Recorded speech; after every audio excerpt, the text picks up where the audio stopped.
Hey, it's Sparky, Fifer, 1250 AM, The Fan, being joined by our guy, Rohan Katti of the GyroStep Podcast. Nathan Marzian in the Northern Woods somewhere for the weekend, getting lost after his goofy Giannis Greece comments in the last podcast about how he roots for Giannis and Greece when they would play the U.S., which I don't understand. Either way, apparently he did a poll on it. I don't know where it ended up, but when I checked, it was damn near 50-50 of people that would root for Giannis and Greece over the U.S., Rohan. I don't know where you stand on it, but that just seems crazy to me. I don't necessarily, I can't say if I agree, but I can see where he's coming from. I understand the viewpoint. That's all I'll say. You can understand rooting for another country against the country that you live in because a Milwaukee Buck player is on that team. Like, I mean, I get it. I understand that. Okay, USA always wins. They're the super team. Greece is such an underdog. It would be an unbelievable story and all of that. I just can't see. Like, for me, for instance, right? We watch U.S. men's soccer, all of them. U.S. women's soccer, all of them. So Tuesday morning is actually my girl's birthday, and we're going to be up at like 2 or 3 in the morning, I'm sure, to watch the U.S. women's next World Cup match. So anything U.S. men and women's soccer, we watch everything. Friendlies, World Cup, whatever. So I'm really into this. Rami Makloff, who used to host the afternoon show, who was in Sacramento, who he just quit. So now he's moving back to Milwaukee. He could care less about the Olympics, doesn't care about it, thinks it's a money grab, doesn't buy into it. Marzian, I feel kind of like is that same way. He doesn't really care about the Olympics either. Are you an Olympics guy one way or the other? I'll watch it. I'll always watch it. It's exciting. It's a showcase for like some of the best athletes in the world at the top of their positions, at top of the world. You want to see these performances because it's a once in 4 years thing for, I guess, summer to summer, winter to winter, but once every 2 years, summer to winter. But it's the opportunity to see the best at their craft. So yeah, I'll always tune into the Olympics. Yeah, I don't understand the logic behind those guys, but that's okay. They could be them. I want to promote the GyroStep Podcast because you all just had AJ Green on, not the receiver, but the basketball player for the Milwaukee Bucks. Talk about getting AJ Green on and what that was all about. You and our guy Ty Windish. Yeah, it was a great opportunity. We really appreciate AJ for taking the time.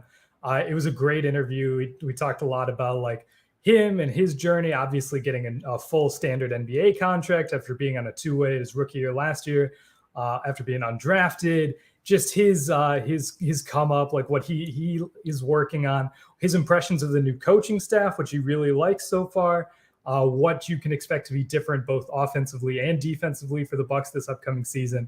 Bunch of fun questions. It was a great time. I'm glad we can get it organized, but it was a great time.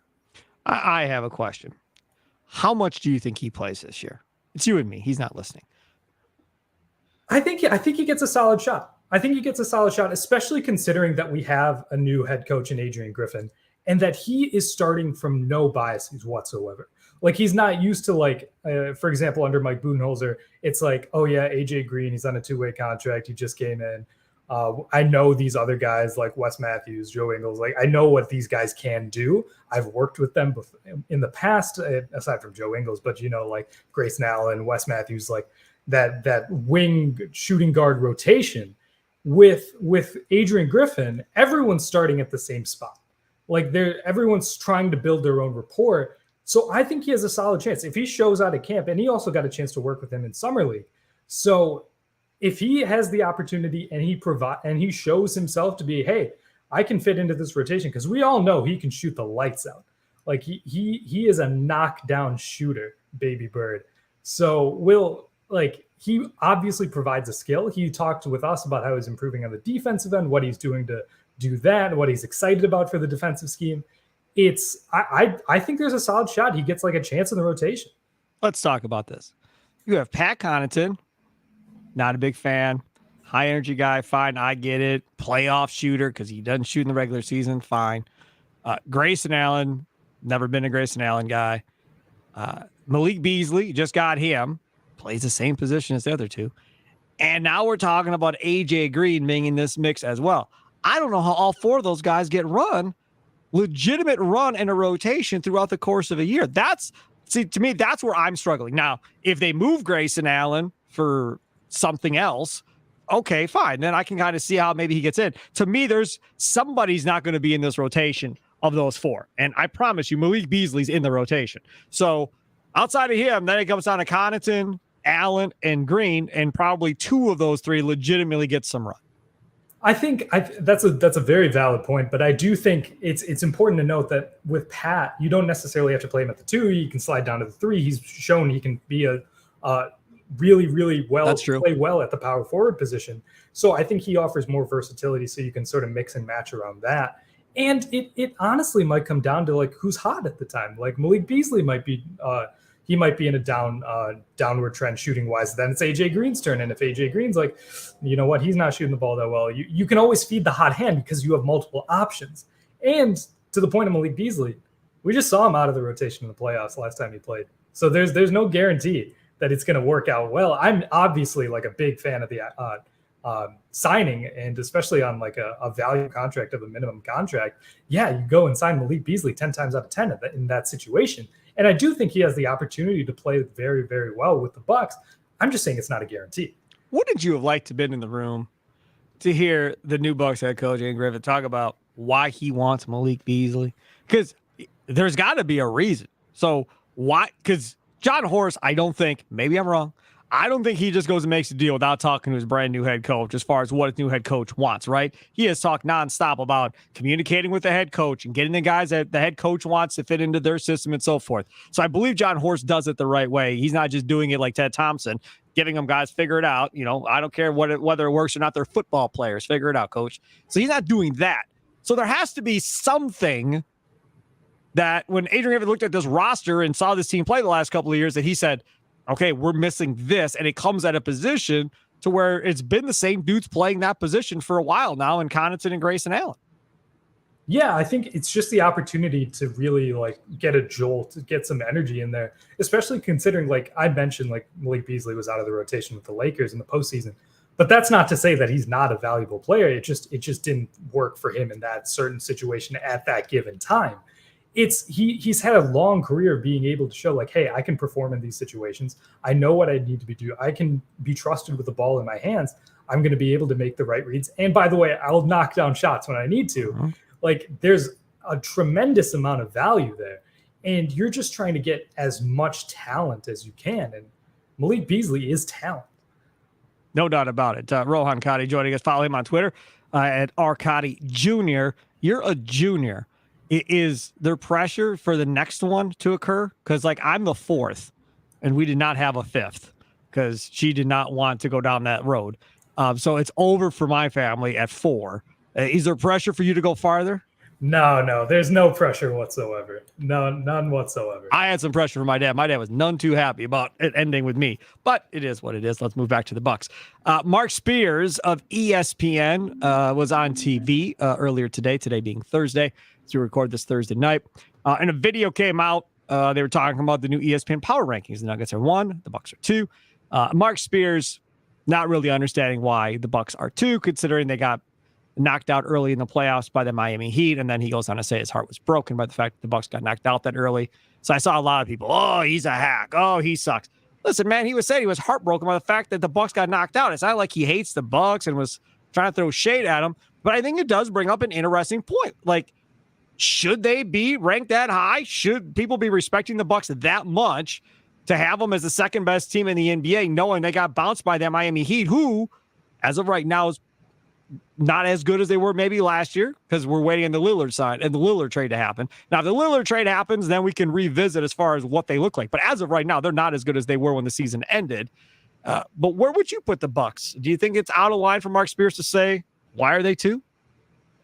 I don't think it's out of line for him to ask the question because obviously they had one like a historically embarrassing playoff exit last year. Like if you're an 8 seed losing to a 1 seed, no matter that, like obviously context is really, really important. And that's what people are taking into consideration. Like, yeah, Giannis gets hurt game 1, doesn't come back till game 4. And it's just, he's obviously playing hurt and limited. And, you know, that's a big reason why the Bucks lost. And of course, you had just insane shooting from the Miami Heat. It was like, I think Duncan Robinson shot like 70+% from three or something. Yep. Like that. It's just, I'm feeling the feelings again. Not good. But it's fair to pose the question, because if you look at it at the end of the day, they were a 1 seed and they did lose in the first round to an 8 seed. The Miami Heat were like 3 minutes away from not making the playoffs. Like the Bulls almost were able to pull that off. And it's fair to ask the question, do I necessarily agree with it? Maybe not. I wouldn't say like it's outrageous to say that the Bucks are number 2, because we saw they have upgraded. The Milwaukee Bucks have upgraded. They have a new head coach. They brought in some more talent, some more depth. They have some more, like, they have a lot of the continuity, like for example that the Heat aren't going to have. They lost 2 starters from their playoff rotation. Right.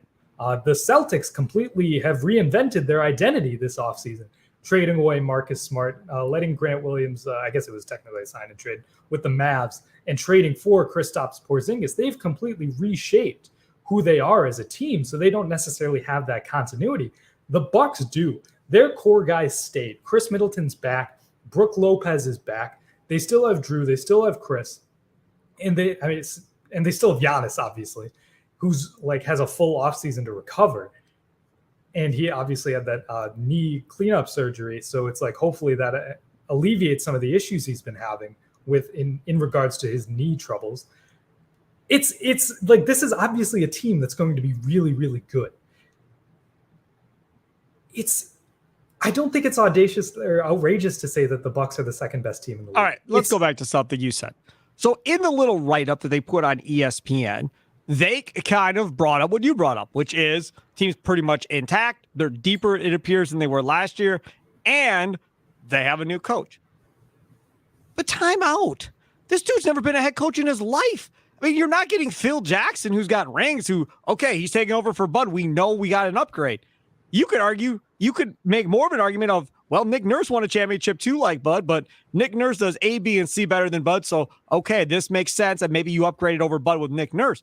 In this situation, you've got an assistant coach who's never been the guy, having to come into a veteran-laden team squad that's done it the same way for the last several years for the same coach, and having to kind of teach an old dog new tricks to a certain degree and get them to buy into what you're doing. And then hopefully whatever it is you're doing that's going to be different than Bud takes, and you do have a similar or better outcome at the end of the day. We had Eric Name on a couple podcasts ago from The Athletic, and I brought up to him, I think the ability to go backwards is much greater than the ability to make a significant improvement because of how good the Bucks have been.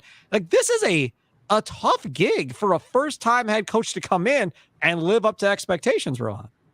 You're absolutely right. There is a chance for them to go backwards this season because, like you mentioned, Adrian Griffin's never been in the big boy chair. He hasn't done this. It's going to take some time for them to figure it out with the players, with the coaching staff, sort of like figuring out how to mesh together. Why I think it's an upgrade is that because of the continuity of the team, they have a baseline of how they should operate. And Adrian Griffin knows that. He's obviously watched this team. Like, he knows, like, the Bucks won a title like 2 years ago. So there is a blueprint for how to win with these players. So it's Adrian Griffin's job to sort of find the new corners, find new avenues for there to succeed. And if he can't necessarily find, like, push every right button, there's still a blueprint for success right there. Like, he knows what he needs to do schematically because they've been doing it in 5 years under Mike Budenholzer. Like, that tape exists. The players know how to play that way. So if something goes wrong, they have something to fall back on. And while it's, who knows if Adrian Griffin's going to be able to recreate that if he needs to with the Bucks. But we know that scheme is there. We know that the players know how to play that scheme. What Adrian Griffin is here to do is sort of find new ways to sort of maximize the talent. It's sort of like they have a high floor, and they also have, like, maybe not as high a ceiling, but it's also because the floor is so high that you don't need to necessarily go full max because you have that to fall back on. You know what works. So maybe that's why I'm tempted to say that there's not as big of a chance for them to go backwards, but I do think you're right. There obviously is a chance for them to go backwards. What's fair expectation-wise for this roster and this team and this coach with a brand new coaching staff in year one with this coach, with everybody essentially playing with a 2-year window at this point, as far as all of your key contributors, Giannis, Drew, Middleton, Lopez, we're talking 2 years here, kind of like what the Brewers are in right now with Woodruff and Burns to a certain degree. 2-year window with a brand new head coach. If this was Bud, it still would be championship or bust. That's where we're at. Win it, or it wasn't worth it. You failed. It didn't work. Is that going to be the expectation for a guy in his first year as head coach, championship or bust? Or is it going to be something less than that, Rohan? I think it's championship or bust. I think because Mike Budenholzer got fired, that further reinforced that, hey, it is championship or bust. And so Adrian Griffin's going to come in here with the expectations like, hey, this team needs to compete for a title now. They need to compete now. And it's actually funny. As you were saying that, I remembered the last time the Bucks had a head coaching change was they were 2 games away from the finals after not winning a playoff series for 20 years or whatever it was at that point. So we know that this group of guys, maybe not Drew, but like Brooke, Chris, Giannis, they know how to perform under a new head coach as well. Well, remember, the crazy guy is gone. That is true. Our Glazer is no longer a part of it, but you replaced him with Jimmy Haslam, which still makes my skin crawl that he's here. I don't know if you and Ty get into this, but I have a nightmare scenario, a big time nightmare scenario that I think is very possible, and I can absolutely see it playing out. I don't think I'm on a line to think it's going to happen. That if and when they end up losing Giannis, whether it be to retirement in a bunch of years, or whether it be to him leaving as a free agent, or whatever it is, but when his time is done, I've got this sinking feeling that these New York dudes are going to be like, hey, it was fun. Jimmy, it's yours. We're out of here. See you later. I'm telling you, I think that is a legitimate thing that could happen.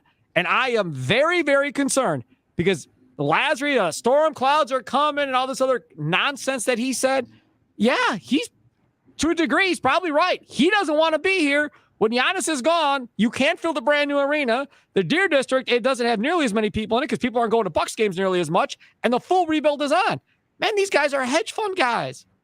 They sell short, right? They get out before all hell breaks loose. That's the deal. So to me, that's my concern. Is Edens and Vesitelli and those other dudes aren't here necessarily long term. They're here with Giannis. This is great. And when it gets to that point where they're like, uh-oh, now what are we going to do? The chances of getting another superstar in Milwaukee is probably going to be very, very difficult, regardless of how well Giannis did in Milwaukee. I just question whether or not those dudes are still going to be here when it's all over. That's a very valid question, and it's not something I've really thought about a ton, but it does make sense because it's like this is currently this is the max value that the Bucks are going to have. I mean, maybe not, because obviously in the next couple of years we have new TV deals coming in, and there's just going to be tons and tons of money pouring in. So maybe not necessarily, but in terms of franchise acclaim, it's now, because you have possibly the greatest player to ever play for your franchise in his prime for your franchise. So it is a little concerning in the sense that, hey, maybe Edens and Fascitelli, maybe they jump ship in whenever Giannis is done playing for the Bucks, hopefully, which is in 15 years or something. Right, correct. Yes. It's and you know what? I fully believe in my heart that it's going to be at least another decade. Maybe I'm dumb, but that's what I believe.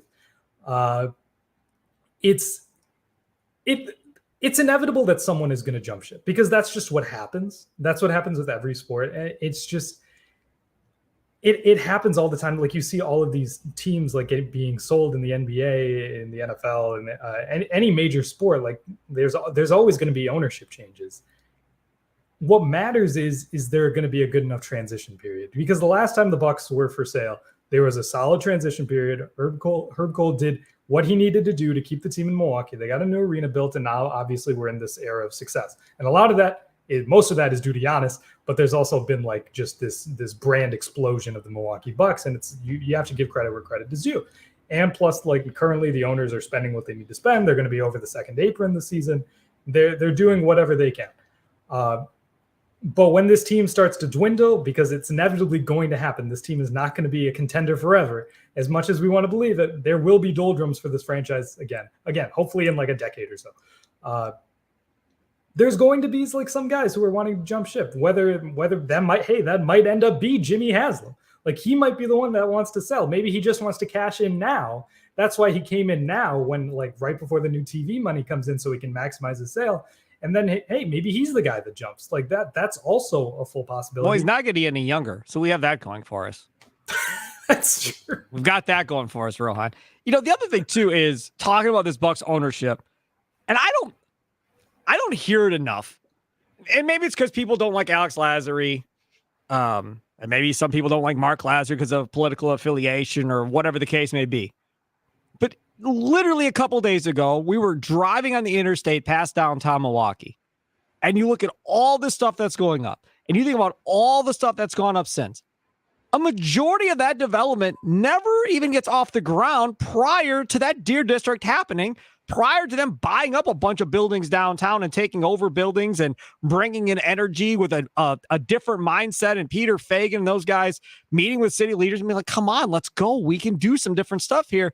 I regardless of what happens, even if Haslam ends up with it and they get out, their impact on downtown Milwaukee has been more than I think I ever could have imagined from one owner of one sports team. Bud owned the Brewers forever. Never had an impact like this with the city of Milwaukee, as far as I know. Cole, same thing. Owned it forever. I don't think he ever really had an impact like this. These dudes have kind of changed downtown Milwaukee to a certain degree since their vision of what this whole thing was going to look like. And it's not even done. I mean, that new music venue, or two new music venues that are going in, aren't even built yet and aren't even operating, whatever else. Like the grand scope of everything is still not even complete. They're still building and expanding what that whole area is going to look like. Yeah, that's an amazing point. Like Milwaukee has had like an unprecedented rise that's mirrored the Milwaukee Bucks, and a lot of that is because of this new like investment into the downtown. A lot of it is because of the Bucks. It all started with the new arena.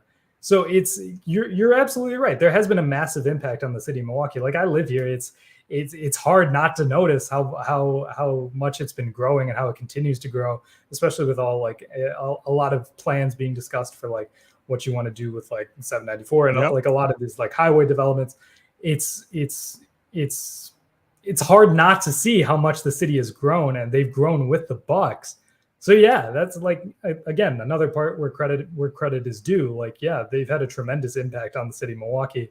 Now, again, a lot of this is because of Giannis making the team really good, but you need to have the people behind him to actually like put in the money and invest when you need to. It'd be dumb of them not to invest when you have a team like this, but you have to give credit when they do. Yeah, no doubt about it. And I think that is absolutely huge for everybody involved. So even if they win one championship with Giannis, and even if they never get back to another NBA Finals, and everybody's going to be critical that they didn't get back and so forth, I still think at the end of the day, this was more than worth it, how this whole thing turned out. And I think you could look to Green Bay and the job that they've done since Mark Murphy has gotten there. And we could talk about sliding down a hill and the meme and all that other stuff that goes along with it. But business side, Mark Murphy, brilliant. All the redevelopment and everything they've done around that stadium. And Murphy and Feigin talked when Feigin was getting into this whole thing. I think he talked to Bob Harlan too, as far as what he wanted to do in Milwaukee, kind of similar to what Green Bay did. And the Brewers missed the mark. They're the only ones that are stuck in the valley with no hope of really building around there unless they take some major steps kind of going forward. And I don't know if that will ever happen or not, but that's the unfortunate thing where if you go down to Chicago, if you've been down to Wrigley Field to see a Cubs game, and that whole Wrigleyville area that they've built up around there, kind of like Fenway Park in Boston, I mean, that's just phenomenal. When you have stuff to do before and after the game within walking distance of the stadium, that's a big deal.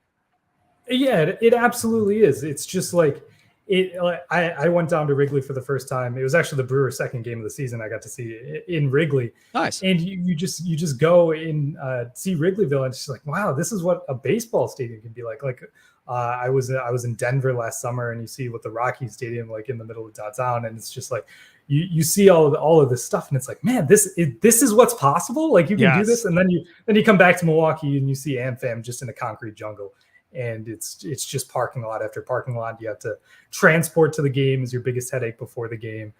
Thankfully, the city of Milwaukee has a lot of bar shuttles that you can use. Yep. But then you just have to park. You have to tailgate, and it's just like it's not walkable. You can't do a ton of stuff beforehand. But yeah, the Brewers absolutely missed the boat, and it's one of the most unfortunate things because there's plenty of area for them to develop there. They just haven't. Yeah, no doubt. And I've always wanted to go from American Family Field to Pato and make that the entertainment district. That was before Fifer Forum came in their third Deer district, but that was my goal. And I think it was Andrew Wagner told me that it's impossible. The amount of money it would take to dig all that up, and then all the stuff they would have to do with the soil and everything else.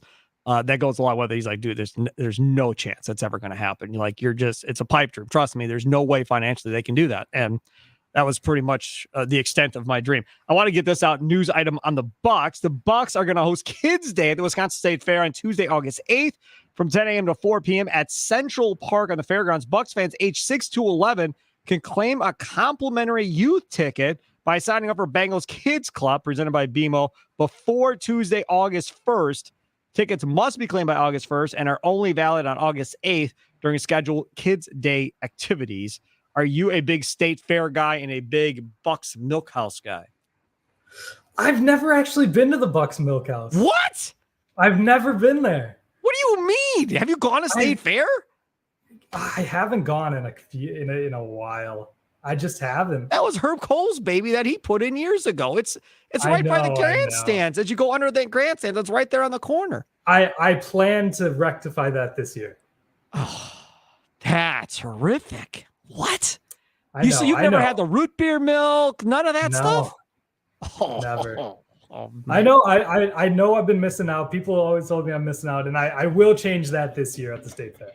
Well, I mean, I don't know if they really did it last year, but in previous years, prior to COVID, they would always bring the draft picks down. Jabari Parker, all those guys would come down, sign autographs at the Milk House, the whole deal. And then they'd trot them down to our radio station 10, and we'd interview them on the big show or whatever the case may be. So you're not a State Fair guy. Are you a Summerfest guy? I'll go to Summerfest. Like, I'll always go. I'll usually go at least one day. Are you not a festival guy is what I'm gathering? I'm not a big festival guy. Really? Yeah. It gets too crowded. It gets too warm. Everything's overpriced. Like, okay, it's a fun time, but in short spurts. Short spurts. Okay, Rohan. So what does Rohan Katti do for entertainment? I got to know. I mean, if it's not like, I'll obviously go to festivals, but I usually try to keep things a bit quiet. Like, if I'm going out with people, I like to keep it just a few people, just going to a bunch of different places. It's more laid back. It's not as loud. I like loud, as you probably and that's your problem. Yeah. I'm not a Summerfest guy. Like, doing the radio shows out there for all the years, like I'm done with all that. I can't do it. I'm not going to do it. The State Fair, though, I love State Fair, like, all about it, because I don't eat healthy anyhow. So for me, it's great. I can eat as unhealthy as I want. And the expo center, that's all air conditioned, like a big 7 Mile Fair type deal, walking through, love going through and seeing all that stuff. And oh yeah, going on the big yellow slide with the kid or whatever. Yeah, man. But that's not your deal. So, okay. So if Rohan Katti goes out, where can one see a Rohan Katti to get your autograph if you're out in a bar? What's the home bar? Do you have a home bar that you like going to? Usually, one of the ones I really like, I usually like going to the Garage on Brady. I have. Yeah. Yes, I've been there before. My girl took me there. She introduced me to that place. Yeah, that's a pretty good place. I like that place. Yeah, it's a good place. Another place sort of by Fifer is On Tap, sort of by the old Pabst building. Central Waters, that's a good spot just for a solid beer. All right. I'm not going to go any. I'm not. You're not going to catch me at like Harper Trinity or anything. Like any trending fun, crazy college age crowd. You are not. You're not going to catch. You're not going to catch me there. Maybe I'll go to camp. Okay. Yeah. What about what's that one on the corner? Was that Uncle Buck's or something like that? Yeah, Uncle Buck's. I'll go to Uncle Buck's. I'll go to Who's on Third. All right. I'm intrigued. See, for me, I'm not a big downtown guy because I like parking lots. I don't want to have to parallel park. I don't want to have to watch a parking meter. I don't want to have to park way far away and walk a long distance to go to my bar. That's the nice thing about living in the suburbs. All these places have parking lots. You just park in the parking lot, and you walk in, you're done, you come out, you get in the car, and you're on your way. Real quick before we wrap this thing up, I wanted to talk about this Brewers trade because I've never talked Brewers with Rohan before. Brewers get Carlos Santana from the Pittsburgh Pirates for Johnny Severino, 18-year-old prospect from Venezuela, who I think was their number one international signing 2 years ago. Played at 17 for the Brewers, now up to rookie ball at 18. Still a long ways to go, obviously, before he gets to the big leagues. Santana's last good year was 2019. He's old. He's like 37 years old. First baseman, pretty decent defensively still. Numbers aren't all that great, but he's got 12 home runs on the year, 20-25 double, something like that. Rohan, your thoughts? I think it's a good trade. You obviously, if you're the Brewers, you needed an upgrade at first base because generating offense from first base for the Milwaukee Brewers this season has been a struggle. Brutal. I think it was Todd Rosiak had mentioned that they've generated from the first base position, they've generated the 212, 272, 340 slash line, which is just abysmal. So if you can get at least at his worst, like a league average bat in Carlos Santana, who has, like you mentioned, he's had good years in the past where he's gotten up there. He has the potential for more power. Yeah, you want to go get that trade, especially if you're giving up a prospect who's essentially a lottery ticket, who is just like, he's just so raw. Who knows if he's like, in my mind, he's kind of like Thon Maker, because it's like, yeah, if that guy hits, he's gonna hit, but it's like that hurts. I just triggered something. Damn, man, Thon Maker. I really thought he was gonna be something. I still believe it too. I was wrong there too. I still believe in Thon. Wherever he is, I still believe in him. But you're giving up that kind of prospect where it's like, it could work really well, but it could also not work at all. So it's like, if you want to go get that and address a position of need, I think it's a home run. And Tyler Black, who's been playing third at Double-A, is now playing first tonight. So that's interesting. Why now they're moving him to first. I don't know whether really that says a Rowdy Tellez either kind of going forward. I just am wondering now if Santana, the idea is Santana in September is going to be the DH. And if Black is going to find his way up here, because Black has had a really nice year at Double-A. It's a jump, Double-A to the big leagues, obviously. But they've already got a bunch of other prospects up here at this point. And I say, if you're bringing him up there, I want to see damn Churio in September. Damn it. If Black makes that jump, then I want Jackson Churio here as well. I want it all, yeah. Rohan. Don't tease me like this without getting me Jackson Churio. I mean, why not? Why not at this point? Like, what is truly the harm besides roster space? Like Jesse Winker's on the team. Like, come on, you have exactly, like, you have roster flexibility. Like, I mean, that it's a massive jump, but like you mentioned, if Tyler Black's going to be able to do it, like, why not Jackson Churio? All I see on my timeline is Jake Reed's a friend of our pod. It's just like it's him tweeting Jackson Churio bomb after bomb after bomb, and it's like, okay, cool. The Brewers could really use that.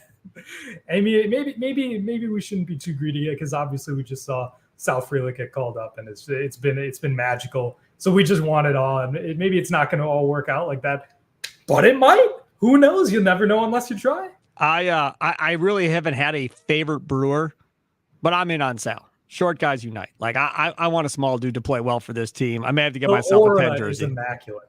Huh? The aura is immaculate. Yes.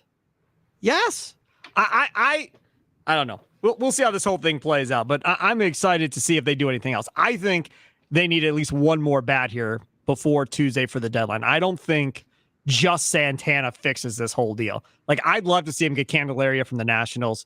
Good defensive third baseman. He's hitting like 250, 260, which must be Mickey Mantle in this lineup hitting that much. So that would be nice if they could add another bat. I don't know. I've seen some of these national guys talk about, oh, they could use pitching. Can they really? I mean, I think they're pretty good at this point. Peralta's pitched really well as of late. I know he's been inconsistent throughout a majority of the year. If Miley comes back and does what he's done a majority of this year, I think starting pitching wise, you're pretty okay. And the bullpen, Ashby's going to come back in the bullpen, so that'll be another big thing. You've pretty much been solid 7th, 8th, and 9th to this point without Ashby.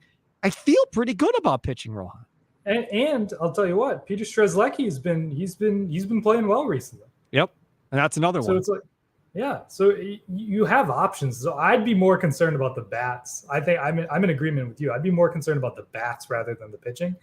But you'll take upgrades where you can get them, but it's the offense that like really, really, really needs an upgrade, which is just the story of the Milwaukee Brewers year in and year out. Pretty much. And before that, when they had Braun and Fielder and Hart and Weeks, it was, we have no pitching, so overpay Jeff Suppan. And then we have Suppan pitched great after he got chilled from Ned Yost. That'll live in infamy forever. Rohan, thank you so much for coming on. I love talking to you. I love seeing you. Follow him on Twitter at Marc Katti Jr. And again, the GyroStep Podcast, download it. Go listen to that AJ Green interview. You will love it. You'll learn a lot about AJ Green. You'll learn something about the new Bucks coaching staff. And always a fun listen anytime him and Ty Windish are together doing anything. They literally could talk about painting a house. I'd listen at this point. Rohan, thank you so much for coming on, buddy. I really appreciate it. Thank you for having me. It's always a fun time being on here. I love it. It's great conversations, and thank you for the promo. You betcha. You betcha.